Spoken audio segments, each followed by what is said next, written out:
What's up, y'all? It's your boy Niner Faithful. How's everybody doing? I hope everyone is having a legendary day. It's football day. How could you not be legendary on football day?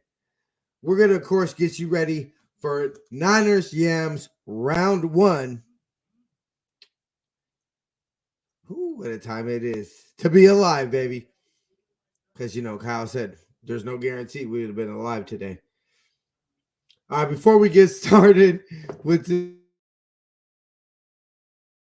today's show, we, of course, got to remind everybody to help out Niner Faithful Radio by using our shop49ers.com affiliate link. Link will be in the description of this video, and you save 10%. Help out the show, save 10%. It's a win-win. Go to cgiant.com, use the promo code Niner Faithful Radio to save on all your theater, concert, and sporting event tickets, as well as help out the show. To see everywhere you can subscribe to the show, go ahead and visit NinerFaithfulRadio.com/subscribe. Wrong one. Follow us on social media on Facebook, Instagram, and Tumblr at Niner Faithful Radio, and Twitter at Niner Faithful R. Make sure you catch, well, you're watching the pregame show, but make sure you catch the halftime show with Jason and Jamie. Will be going live and doing NFR post-game show.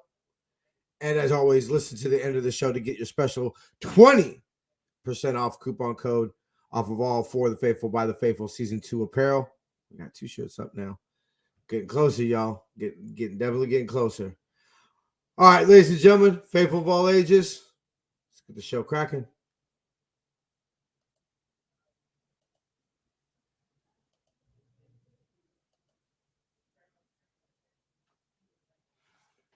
Woo! I think that's pretty dope info. Already got a comment. What's up, Shasho? Good to see you, baby. Thank you for joining us today.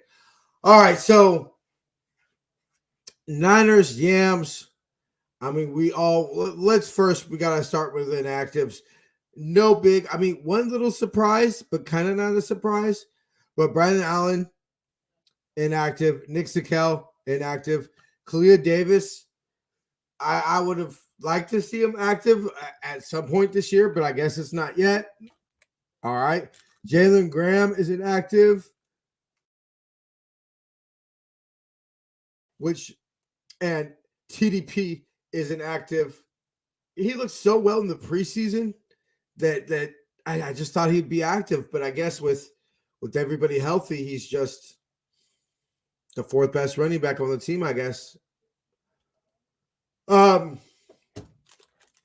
Going into the matchups, the Niners have faced the Yams 148 times. And to my recollection, that is the most of any other franchise in the NFL. The Niners leave the overall series 77-68 and 3 ties. Niners lead the series at home 38-34 and 2.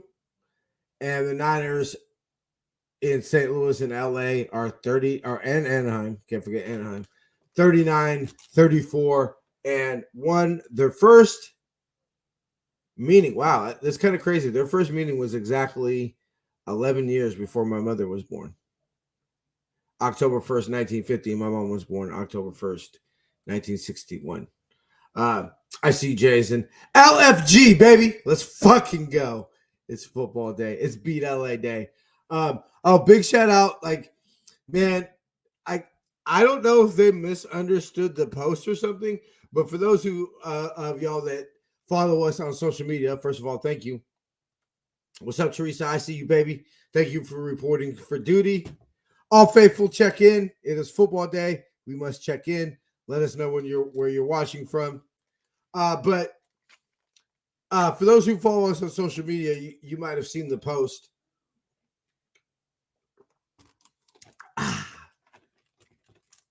You might have seen the post that Jason did.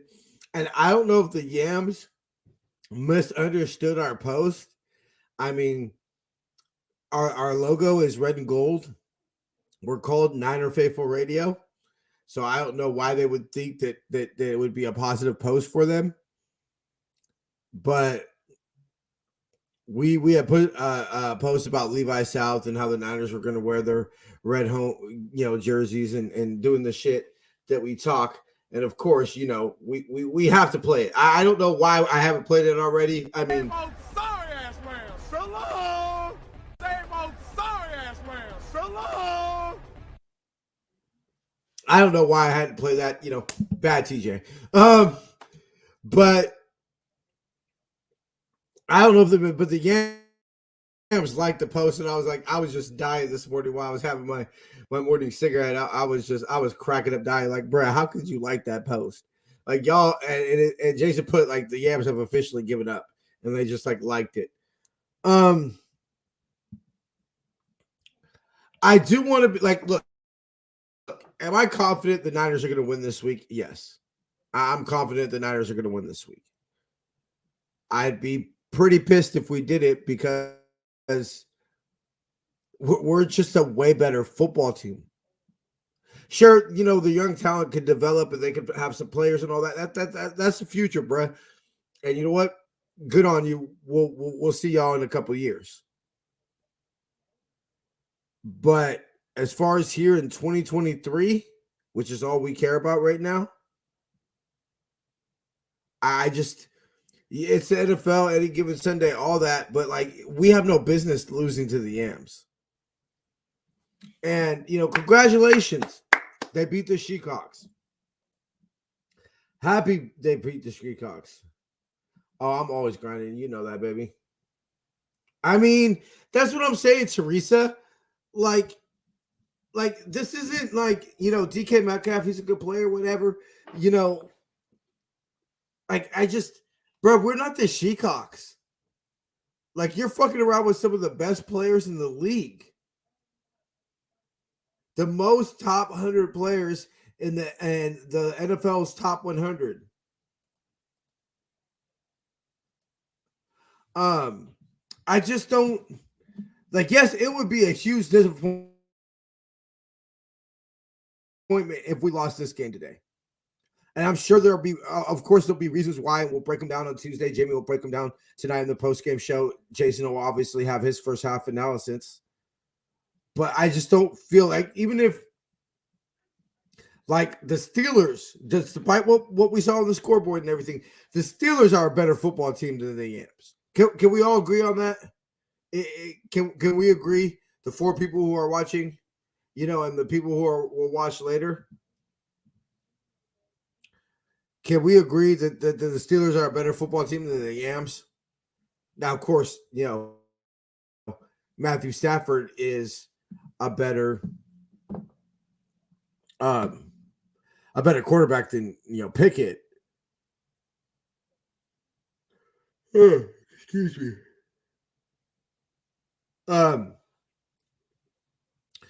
I just we're too good of a football team. The only way I see us losing this game is if we sleep on the Yams. Which, I mean, what could you really say that we're sleeping on for? To go play the Giants? I mean, fine, home opener, but not looking forward to one of 2 Thursday night games. How the fuck we have the same amount of Thursday night games as the Super Bowl champs and we didn't win the Super Bowl?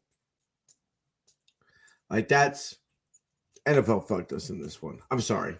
But I don't see how we're going to lose to the Yams. Because to me, if we didn't have the D that we had, I'd be a lot worried. But you say, hey, the Yams are going to line up Aaron Donald on Colton McKivitz all game long, and Colton McKivitz is going to get his lunch handed to him. Yeah, and TJ Watt kind of handed his lunch to him last week. And how'd that work out for the Steelers? Now, you could say Matthew Stafford's a better quarterback, and fine, Tutu Atwell, and I forget their rookie's name. But, they made some plays last week. Yeah, okay, that's going up against the Seahawks defense. That ain't our D, bruh. And I mean, who was the Seahawks trotting out on the D line last week? Stafford had no pressure on him last week. What's up, Kim? Thanks for checking in. I know that you got to talk some shit in Pennsylvania this last week. Good on you. I'm happy for you. Because I'm sure you know tons of Steelers fans. But I don't think this game needs to be won by the offense. I mean, spoiler alert, I have us winning 33 to 13. Because while I think this might not be an offensive juggernaut game, you know, we're not going to score on, what was it, our first 5 possessions that we scored on last week. It's not going to be like that. I do think there are going to be some more field goals.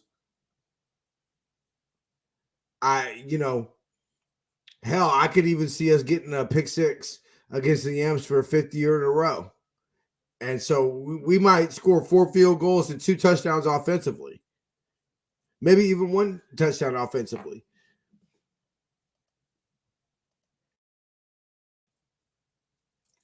Go Niners, baby. I got my favorite uncle growing up was actually a Steelers fan, but my Uncle Ricky. But there was actually a couple teachers I had in high school that were Steelers fans. Thanks for John Paul. I like that, John Paul. John the Ball. And Jason, thanks for the likes on Facebook, bruh. Bruhs, I should say. This is a Nick Bosa game. I have a feeling Nick Bosa's gotten the swing of things. He's, Drake's gotten a lot of praise. Hey, Drake Jackson threw 3 sacks. Hey, we did this without Nick Bosa. Imagine when Nick Bosa gets in the midseason form. I think Nick Bosa has 2 sacks today. If you could say what's my stat of the game, my guess of stat of the game, maybe I should make that a segment. That'd be kind of a cool segment. My stat of the game is Nick Bosa gets 2 sacks. I think I'm gonna be doing my famous Bosa today. I do. I really do, because I think Nick didn't like not getting 2 sacks last week. Of course, he first year game of the year. Matter of fact, is this the first season opener he didn't get any sacks? Let me look that up real quick. 49ers versus Tard 2020.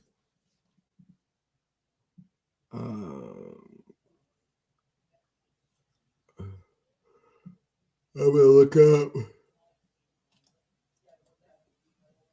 September 13th, 2020. I remember that. Okay. Where's stats? Box score. Here we go. Right here. Let me see.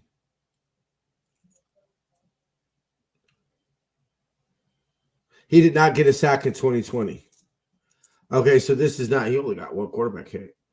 Okay, so this is not the first year he's gone without getting sacks. On Rosie, thank you for the love on Facebook. This is not the first year he's gone without a sack in the home opener. Maybe he didn't even get him last year. Let me see. 49ers. Whatever. Doesn't matter. But I've said all along, if you ask me to bet my life savings, would I think that Nick Bosa never gets higher than 18.5 sacks in a season? Yeah. I would be more likely to bet that he doesn't than he does, or gets beyond that. So I prepared for myself for Nick Bosa to have less sacks this year. Why do I think Nick Bosa is worth $34 million a year? Well, he's not getting paid $34 million. He's getting paid what his rookie contract was, plus, $50 million, that he got for his signing bonus. But why do I feel that he's worth that money? Because what he's going to do, basically what he did last week, which is open up things for other people. Plus, Eric Armstead did a lot too. But that's why I believe Nick Bosa is worth the money. And I believe when it's crunch time, Nick Bosa is going to show up. When teams, I bet you, what's up, baby? When Nick Bosa, or when teams go and have their team meetings to discuss the Niners, I guarantee you, Nick Bosa. That's what I'm saying, Kim. I feel like Nick Bosa. Like, I want George Kittle to be my player to watch, just because over his career against the Yams, he's total 54 receptions, 769 yards, and 6 touchdowns. And he's the only player in the NFL to register at least 50 receptions and 750 receiving yards and 5 receiving touchdowns against the Yams since 2017 when he came into the league. He has registered 100 more receiving yards 4 times in his 11 games. And in his 4 games with 100 more receiving yards are the most against the Yams by any player since Kittle entered the NFL. I might have slaughtered that a little bit. But if I wasn't really thinking that Kittle Corn's going to have a game today,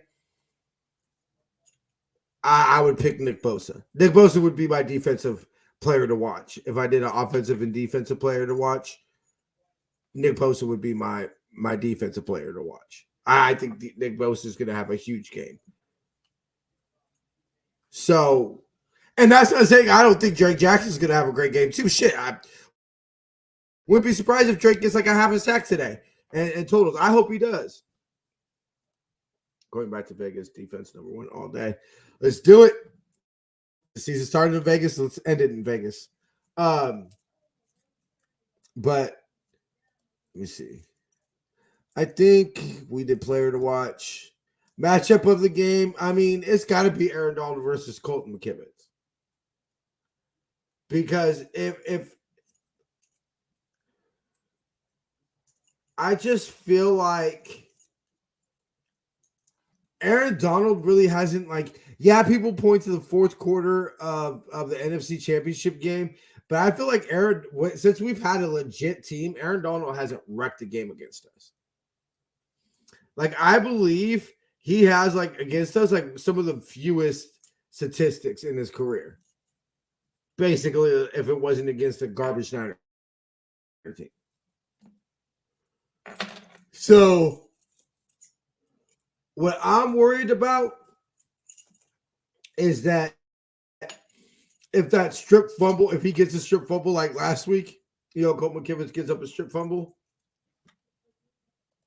Yeah, Chris Foster on his interview today was not kind to the O-line.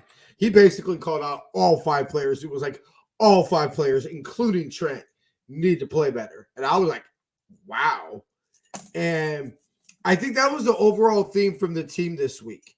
Is us as fans are and the media are like, wow, 30-7 against the Steelers. The Niners look great. The Niners look good for him. And Kyle Shanahan, pretty much every coach besides Steve Wilkes, which really there's only 2 drives that you can say that the Niners didn't dominate. And that was the 1 touchdown drive, and then the drive that we eventually bent but didn't break when we stopped them on 4th down. But, I mean, even defensively, Steve Wilkes did mention, there were plays. I guess the 4th play of the game, there was, a touchdown. They just missed it. So, even defensively, there were just, some things that the coaches said that we could clean up. Offensively, there was too. And I think it's just Kyle was it looked cool and we scored points, but us coaches know that wasn't executed right. Which is what I said at the end of Tuesday's show excited me the most about Sunday was that we looked damn good and still could get better. That we didn't peak at week 1. And that's what excites me the most. If that's what we look like and we don't play our best football, imagine if we play some damn good football. Even better football. How dangerous this football team is. Especially considering we play our best football later in the year, which is what we want. So I'm super excited. I'm not going to get too ahead of myself. My girl asked me what I thought, and I said, talk to me at the end of October when we played some teams. I'd be curious to. I'm really curious about the Giants because, they got blown out by the Cry Girls. They're playing the Cardinals this week. Wouldn't surprise me if the Giants won. I actually want the Giants to win so they don't come in like 0-2 against us and desperate as fuck,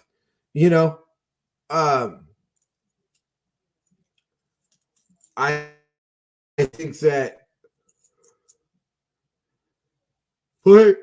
especially talk to me after that Cry Girls game. I don't feel like the Giants were a playoff team and they're a good team. And sure, if we sleep on them, they could beat us. But the first real legit team I feel that we play this year is the Cry Girls. So fine, let's do it. Let's get 4-0. Let's get 4-0, on these quote unquote lesser opponents. And then, see where we're at after that Cry Girls game. But you can't get to 4-0 without getting 2-0. Keys to the game, no turnovers. I mean, I hate that's so easy. That's so self-explanatory, and you could use it every week. But it's true. The Niners, I believe it's 15-0 and 15-0 in the last 20 games when we don't turn the ball over or we don't lose the turnover battle. 0-5 when we do. I mean, that's a pretty big. That's a season sample size. So I think that we'll feel safe to say don't turn the ball over or definitely don't lose the turnover battle. And with the talent discrepancy amongst the two teams, Niners should win this easily. Many blessings to you and the family and all the faithfuls. Niners, baby. I see it, babe. I see it, Teresa. There you go, baby. So key number 2. Kim said it best. I'm just going to go ahead and put it up. Our offense needs to protect our quarterback. I mean, Kim gave you key number 2 this week.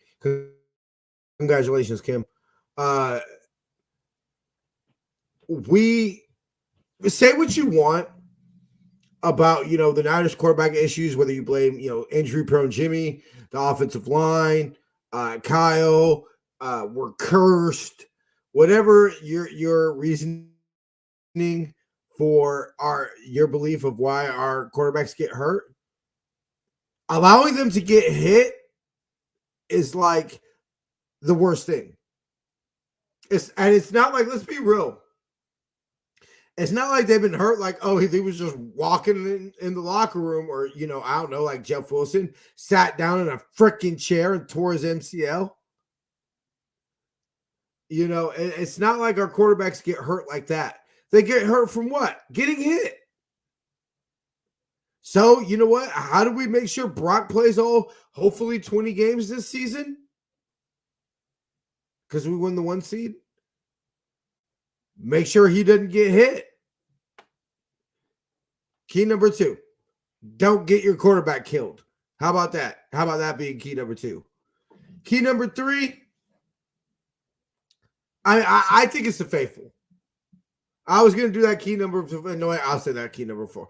Key number 3 is pressure Stafford. If you allow Matthew Stafford to sit in the clean pocket and have time, he'll pick us apart. It's not rocket science. What did he do in the fourth quarter of the NFC Championship game? He had time. He had clean pockets, and Jaquan dropped a pick. But I mean, it's just, man, like that. It's that simple. Key number 3, pressure Stafford, and the key number 4, the faithful. I mean, we talked about this takeover. Levi South, the Niners are wearing their red jerseys. I mean, y'all see me. For those who don't get the hint, I wear black shirts for road games. Well, no, I mean, he doesn't have much to throw to, but I mean, you could only cover for so long, Jason, if he's not getting pressure. Now, if he's getting pressure, it's over. I'm interested to see how Steve Wilkes attacks the Yams. We've seen how, Robert Saleh did it, and Robert Saleh would always get killed in like the first quarter, the first drive, the first half, and then he would make adjustments, and then we would shut him down all week. Yeah, I saw that. And apparently he's a healthy scratch. I don't know what they're doing cute shit like that. Like that's why, like, I'm so pissed that they got that Super Bowl, because they're so much more of a dysfunctional organization than we are. Like, how are you going to have? I forgot to mention that. Thank you, Bebop, for that comment. I forgot. That's huge. So you're taking out your best. You say we want to run the ball to keep the Niners defense on the field and tire them out. Keep the offense off the field, shorten the game, all those type of things, and then you take out your best running back. Okay. Okay, good luck. Great coaching. Man, how the fuck does this man have a Super Bowl ring and Kyle doesn't? Anyway, but yeah, the favorite. I mean, we've heard all this takeover and everything like that.